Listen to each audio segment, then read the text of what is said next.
todo mundo.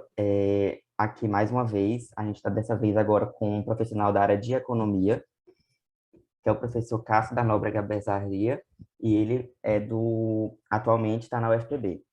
Então, ele é graduado e mestre em economia pela UFPB e possui doutorado e pós-doutorado em economia pela UFPE. É docente do Departamento de Economia e já ganhou prêmios a nível nacional, como o Prêmio do Tesouro Nacional 2 vezes, o Prêmio Selo Defensoria Pública de Responsabilidade Social, além de outros, e é professor de 2 programas de pós-graduação, o de Economia e o de Administração. E atualmente é fundador e coordenador do LabMEC, que é o Laboratório de Inteligência Artificial e Macroeconomia Computacional. Então, é um prazer ter o senhor por aqui, professor. E a primeira pergunta que eu gostaria de fazer para o senhor é como é que é o seu dia a dia como profissional? Bom, obrigado pelo convite, João Marcelo. Bom, você fez uma síntese aí da minha vida profissional, né? Atualmente eu sou professor de algumas disciplinas, como macroeconomia, econometria, séries temporais, tendo essas duas últimas voltadas para a pós-graduação. Além disso, eu coordeno o programa de pós-graduação em economia da UFPB e também sou coordenador do LabMEC, né, que é o Laboratório de Inteligência Artificial e Macroeconomia Computacional. Eu tenho alguns projetos ativos, né, eu vou destacar alguns que são os mais recentes. Um deles é captação de dados, aplicação web e modelo epidemiológico discreto do tipo suscetível, infectado, recuperado, é o modelo SI, adaptado ao COVID. Bom, esse é um projeto em que nós desenvolvemos em parceria com a Fundação de Pesquisa aqui da Paraíba, a FAPESC, e teve grande impacto, não só regional, até mesmo nacional, né? Dentro desse projeto, nós levantamos alguns dados sobre a Covid-19 e construímos alguns indicadores também aqui para o estado da Paraíba. Alguns desses produtos foram destaque na mídia nacional. Um deles foi o Dr. LabMEC, que é um chatbot que nós construímos com o intuito de dar informações, tendo como base ou como fonte órgãos oficiais, né? Ministério da Saúde, Organização Mundial da Saúde, enfim. Estava no auge ali das fake news associadas à Covid-19, então foi uma forma de nós centralizarmos as informações sobre aquilo que era a recomendação entre os especialistas da área, né? Então, esse chatbot, ele foi, inclusive, destaque em reuniões ministeriais. Então, foi algo, de fato, bem de grande impacto. Tivemos outras coisas, né? Em março do ano passado, também, nós fomos convidados para participar de uma reunião junto com o Ministério Público Federal e alguns órgãos aqui do estado da Paraíba, Ministério do Trabalho, entre outros, né? Em que nos foram solicitadas algumas informações acerca de alguns municípios aqui do estado da Paraíba, informações essas ligadas à Covid-19. Então, nós fizemos um relatório lá para o município de Patos, e as decisões que foram tomadas naquele momento, tomaram como base esse relatório técnico que foi construído aqui pelo nosso laboratório. Isso também nos resultou em um desses prêmios que você mencionou aí, que é justamente o prêmio Defensoria Pública do Estado da Paraíba. Essas informações, elas foram desenvolvidas ao longo de 1 ano e meio, mais ou menos, desde março do ano passado, que a gente gera essas informações, e isso de forma diária, né? Todos os dias nós lançávamos alguma informação associada à Covid-19 aqui para o estado da Paraíba, mais em específico, né? Com a melhora nos indicadores, nós fomos reduzindo o número de publicações sobre a Covid-19, porque algumas delas perderam a sua função, né? Por exemplo, o acompanhamento de mobilidade urbana.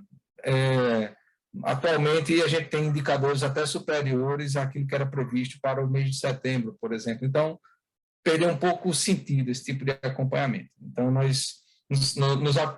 hoje nós nos limitamos sobre a Covid-19 ao acompanhamento da ocupação de leitos de UTI e de enfermaria. Outro projeto que é bem interessante informalidade, desemprego e política fiscal, desenvolvendo um modelo dinâmico, estocástico de equilíbrio geral para a economia brasileira. Bom, isso é mais específico em economia, né? Uma das nossas, do meu ganha-pão é justamente trabalhar com simulações ou modelos microfundamentados. Em linhas gerais, o que é isso?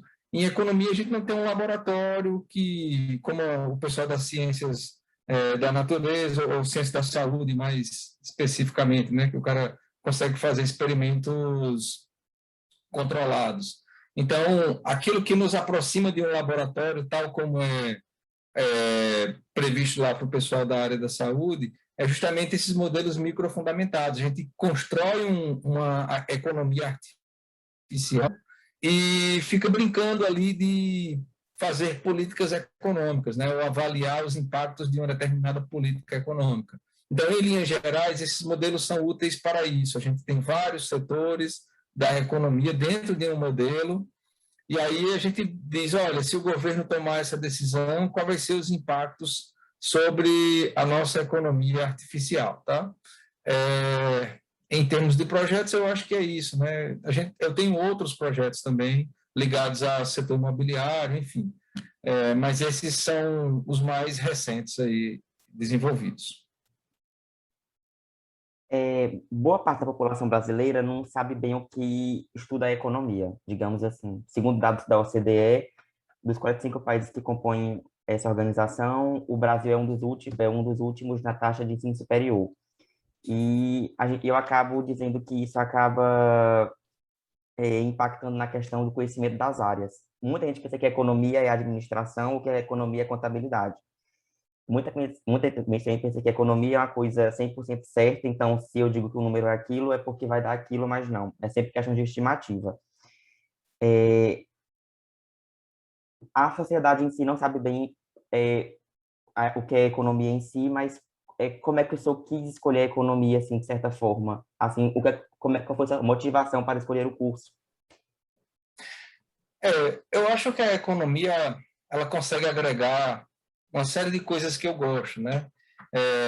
Por incrível que pareça, eu comecei um curso de Direito na UFPB, eu abandonei esse curso porque ele não atendia às minhas expectativas, e foi justamente em economia que eu vi ali uma associação entre matemática, estatística, teoria econômica, e essas coisas para mim, são vitais, né? No conhecimento, na tomada de decisões, e a economia consegue agregar essas três coisas, né? Assim como a parte computacional, né? Eu costumo dizer que um bom economista é aquele que sabe matemática, sabe estatística, sabe computação e também sabe economia, né? Então, a economia é basicamente essa junção de ferramentas aí, e é um mundo infinito, né? É tanta coisa que a gente pode fazer em economia, e são algumas coisas na nossa vida que são inevitáveis, né? A morte, fazer escolhas e otimizar recursos. E onde há otimização de recursos, há economia, há o profissional economista. O economista é um agente que busca otimizar recursos, fazer as melhores escolhas, né? Então, o que é que a gente faz? Muitas vezes a gente faz avaliação de políticas públicas. Por quê? Porque se a política adotada não for a melhor, isso vai gerar desperdícios, né? A gente não quer desperdício, a gente quer que o recurso seja alocado da melhor forma possível. Isso do ponto de vista microeconômico, que é quando eu falo de indivíduos, de famílias, de pessoas, e do ponto de vista macroeconômico, que aí eu estou falando de uma agregação, né? Estou falando de um estado, estou falando de um país. Então, o economista ele está dentro desse contexto, olhando o problema, modelando esse problema, avaliando os impactos das decisões, seja a decisão A, seja a decisão B, seja a decisão C, e no final das contas a nossa conclusão é direcionar uma decisão, né? Sempre levando em conta a otimização de recursos. Qual foi o seu primeiro contato com a estatística, digamos assim? Porque a estatística usada na economia é uma estatística, digamos, que não é convencional, assim. Quando ele está no ensino médio, a gente vê só aquela estatística assim, de média, mediana, moda. E quando você parte por um curso superior, que você precisa validar coisas, você utiliza métodos altamente robustas. Como é que foi seu primeiro contato e, assim, se eu quis continuar nessa área? A estatística, como eu disse, né, ela está bem presente no curso de economia, a parte da estatística, a parte da matemática. Então, a matemática a gente tem, logo no primeiro semestre, a gente já tem disciplinas ali de cálculo, né? Mas a estatística, especificamente, ela começou no quarto semestre do curso de economia. Na minha época de graduação, haviam duas disciplinas de estatística, e mais duas de econometria, né? Então, eram basicamente quatro disciplinas ali, diretamente com tópicos de estatística. E, além disso, além dessas disciplinas, né, eu fui monitor lá no curso da estatística. É bem engraçado, porque eu fazia economia e era monitor lá na estatística. Então, isso também foi muito importante, né, na minha curva de aprendizado, porque uma coisa é você saber para você, né? Outra coisa é você saber transmitir o conhecimento para outras pessoas. Então, isso ajudou na minha vocação como professor. Posso até não ser um bom professor, mas eu tento ser. E depois disso eu fui PIBIC, que é uma etapa que eu acho que também é muito importante na formação, na construção do professor, do pesquisador. É um período ali que você fica amadurecendo uma ideia. Para quem nunca fez, eu acho que é uma etapa obrigatória para quem pensa em ser professor, para quem pensa em ser pesquisador, tá? E aí, enfim, depois eu fui para o mestrado, doutorado. A minha monografia, ela tinha, a gente em economia, a gente tem a área de economia aplicada. Quando eu falo de economia aplicada, é justamente quando a gente tem tópicos de econometria, que a gente estima modelos, faz avaliações, toma decisões com base em modelos econométricos. Então, a minha monografia, ela tinha esses tópicos de econometria. Depois, na minha dissertação, a mesma coisa. Na minha tese de doutorado, a mesma coisa. E até hoje, a estatística faz parte aí da minha vida. Só que voltando, assim, para suas áreas, assim, você mexe mais com macroeconomia e econometria. Macroeconomia, assim, a grosso modo, é estudar, assim, os principais indicadores que a gente mais ouve falar. PIB, desemprego, além de outros, obviamente. E econometria é o seu estudar relações entre variáveis, a partir de modelos matemáticos e estatísticos. É, o que qual foi assim, o seu incentivo para seguir nessa área, assim, uma inspiração sua para estudar, para ficar nesse seu rumo que você segue hoje em dia? Uhum. Bom, é porque em economia a gente não tem como desenvolver pesquisas sem ter um conhecimento mínimo dessas áreas que eu mencionei, né? Matemática, estatística e computação. Um economista que não lida diretamente com isso, ele basicamente está mais voltado para a área de sociologia ou de história econômica do que para uma área de avaliação de políticas públicas. Enfim, há essa divisão bem clara em economia, né? O pessoal que é mais da área de aplicadas e o pessoal que não é da área de aplicadas. Então, esse processo faz parte da minha formação e da formação dos meus alunos, né? E a fusão dessas áreas de conhecimento, matemática, estatística, economia e computação, dessas áreas de conhecimento, gera a disciplina de econometria. Estamos sempre nos perguntando, né? O desempenho escolar, ele é influenciado pelo tamanho das turmas? Política monetária restritiva, ela afeta desempenho econômico? Gerenciamento de dívida é importante para o controle da dívida pública? As respostas para essas questões, elas passam por análises econométricas. Então, dentre os diversos tópicos presentes na literatura econômica, atuo na área de macroeconomia, que também faz essa análise mais agregada de políticas públicas, e como ferramenta são utilizados os modelos econométricos, tá?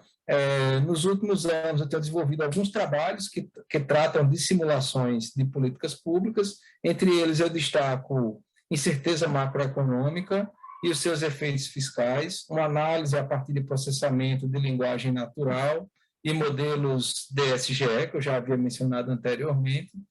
Mais uma vez, eu tenho uma agregação aí da parte de simulação de políticas públicas, e não basta só você ter um modelinho ali que mostre que seu avião é capaz de voar, né? Você tem que mostrar que o seu avião é capaz de voar e que ele reflete um comportamento observado na sociedade, né? Então, os nossos modelos, a nossa maquete econômica, vamos dizer assim, o que a gente vai ter de resultado ali, em certa medida, ela tem que reportar aquilo que a gente observa na sociedade, né? Para que a gente possa ter resultados tidos como robustos. O senhor inovou quando o senhor chegou na UFPB, que o senhor inovou assim quando o senhor criou o LabMec, que é um avanço muito grande na economia, porque praticamente é o futuro assim da economia, a questão da inteligência artificial aplicada à macroeconomia computacional. Você poderia falar assim, como é que o senhor teve a ideia de trazer o LabMec para a UFPB? Na realidade, a minha formação como economista, eu costumo dizer isso aos meus alunos, né? Não foi apenas um pouso e decolagem, né?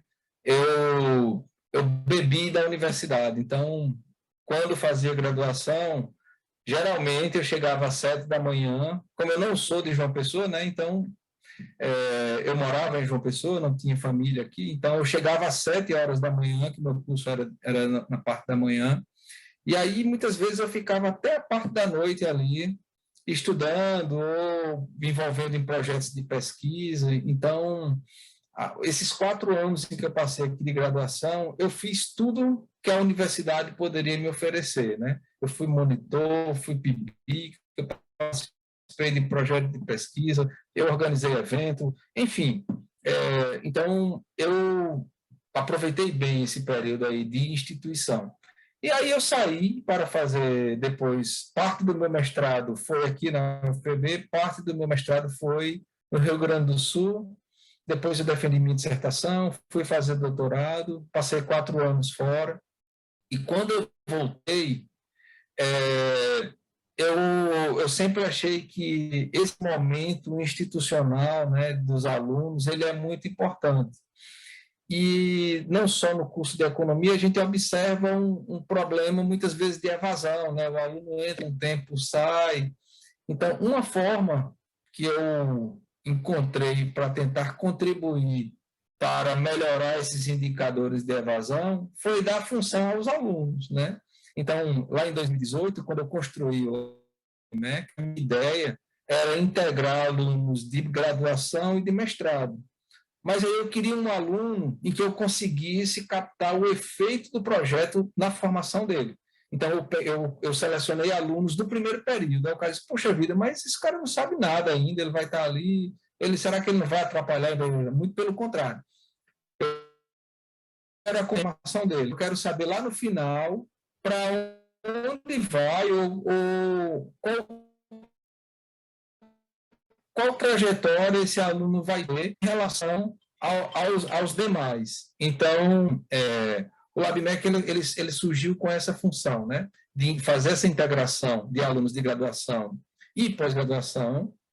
Muitas vezes os alunos de pós-graduação eles já têm um tempo mais restrito, então não conseguem não conseguem desviar o foco daquilo que eles têm para fazer, diferentemente dos alunos de graduação que têm um tempo, ainda estão na fase de aprendizado, né, mais amplo. Então, essa fusão aí de alunos, graduação e mestrado, é o grande segredo do LabMec, né? E, enfim, lá a gente discute quase tudo, né? Se a gente parar para pensar, em março de 2020, ninguém no Brasil sabia nada sobre Covid, né? Vou de forma bem geral, né? Tirando os especialistas que já vão fazendo acompanhamento, mas a grosso modo, a sociedade como um todo, a maioria não sabia exatamente o que era Covid, e conosco não era diferente, né? Mas quando a doença chegou aqui no estado da Paraíba, nós reformulamos todo o nosso planejamento, né? Nós tínhamos uma ideia porque o LabMec a gente tem cursos periódicos, né? Alguns sou eu que ministro, outras eu convido pessoas para ministrar, enfim, a gente tinha todo um planejamento para 2020 envolvendo esses cursos, né? Mas com a Covid-19 tudo isso desandou.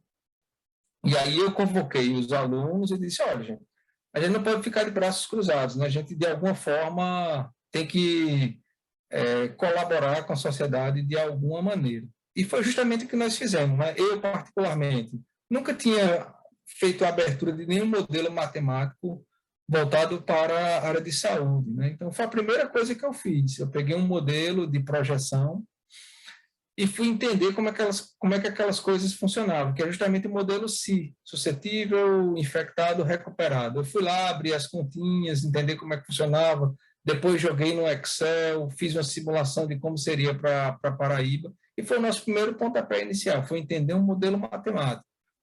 Convoquei os alunos, apresentei para eles a problemática, e aí separei funções. Olha, você vai fazer um dashboard para análise de dados sobre o Covid-19. Você vai fazer uma análise de redes sociais sobre o Covid-19 no estado da Paraíba. Você vai fazer uma análise de isolamento social para a Covid-19 no estado da Paraíba. Você vai fazer um levantamento sobre a ocupação de leitos de UTI e enfermaria. Enfim, existe uma linha mestre ali, né, que vai direcionar as funções, e existe o interesse dos alunos em abrir mão de outras coisas para fazer aquilo. E foi uma experiência fantástica, né? Porque, como professor e como pesquisador, você se sente motivado ao ver os outros motivados, né? E é engraçado porque os alunos, por incrível que pareça, nós fizemos uma tempestade e eram 5 alunos, né? Foram 5 alunos aí diretamente ligados à Covid-19. E tinha dia que 3 horas da manhã, 4 horas da manhã, a gente começou uma conversa às 9 da noite, 3 horas da manhã, 4 horas da manhã, os meninos ainda estavam lá mexendo nesses dados, fazendo a avaliação. Então, foi algo bem desafiador e que nos brindou aí com várias certificações externas à instituição. Então, essa é a dinâmica do laboratório, né? Ele foi construído com um objetivo de reduzir a evasão, e para isso a gente fez um processo de integração entre grupos distintos de formação e dei atividades para esses alunos, além daquelas que eles já tinham como obrigatórias, né, dentro do curso. E também tentei colaborar com isso, dando formação extra, né? No final das contas, o meu objetivo é que eles saiam com um currículo paralelo, né? Além daquela formação que eles têm, obrigatória, eles vão ter esses cursos adicionais que a gente vai agregando para o grupo. Esse empenho todo do pessoal do LabMaker até ele ser reconhecido, agora em agosto ele apareceu no site da CAPES, compartilhou uma entrevista com o pessoal e falou que ele era reconhecido a nível nacional. E aí o senhor praticamente já adiantou algumas perguntas que eu ia fazer, então já foi muito melhor. Com isso tudo que o senhor falou, a estatística acaba sendo um meio para se provar e validar hipóteses, tomar decisões, ver onde é menos danoso a ação que você vai fazer. E como é que, assim, para finalizar assim, a questão da estatística, como é que o senhor acha que é a relação da economia com a estatística?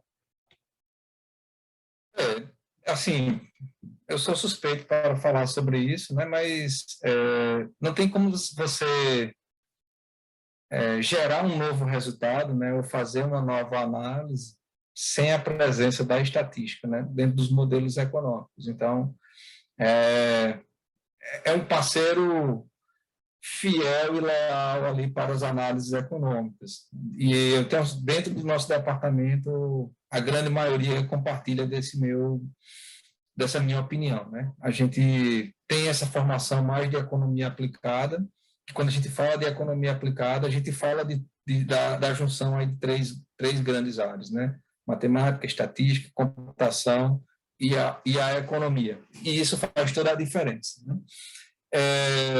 Só aproveitar o espaço também para dizer que esses trabalhos que foram desenvolvidos pelo LabMec, além desse reconhecimento nacional, né, nós tivemos aí o reconhecimento aqui também do Estado, né?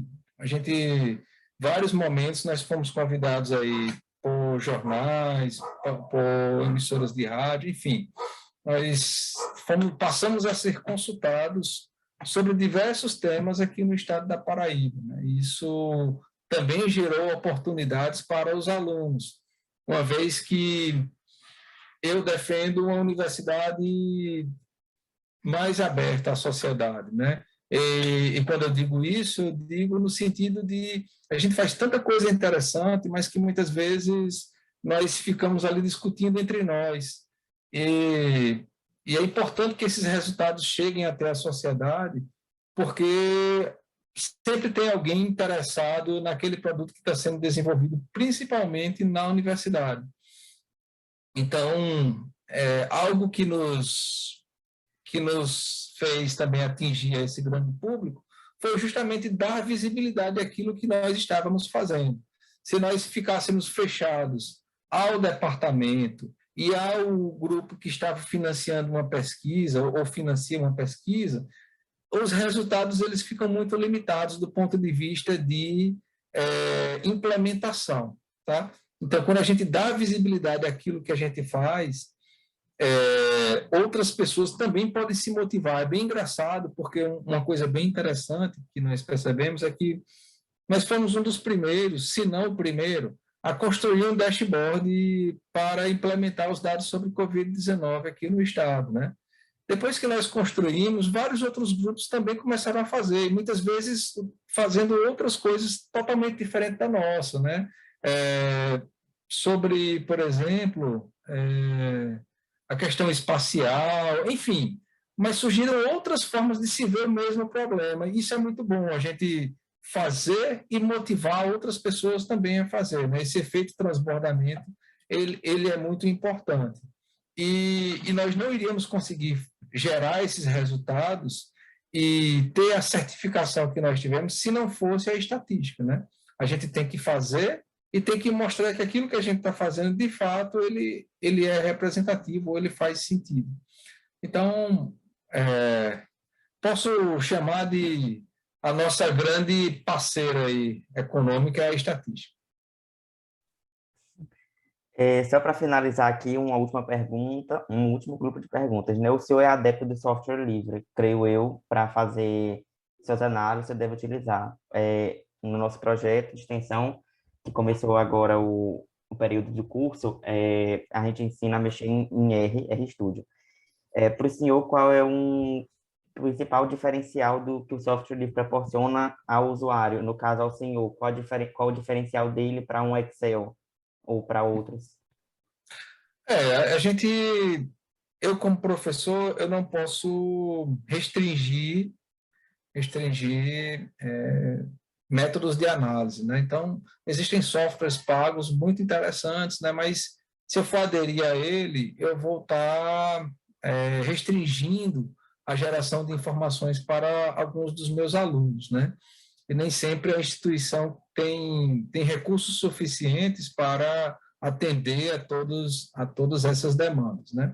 Então, trabalhar com software livre, os softwares livres, como o R, como o Python, é de grande valia, né? Porque aí você dá a liberdade para o aluno escolher, e esses softwares hoje eles trazem todo tipo de análise que não deixa a desejar em nada em relação a qualquer outro software pago, né?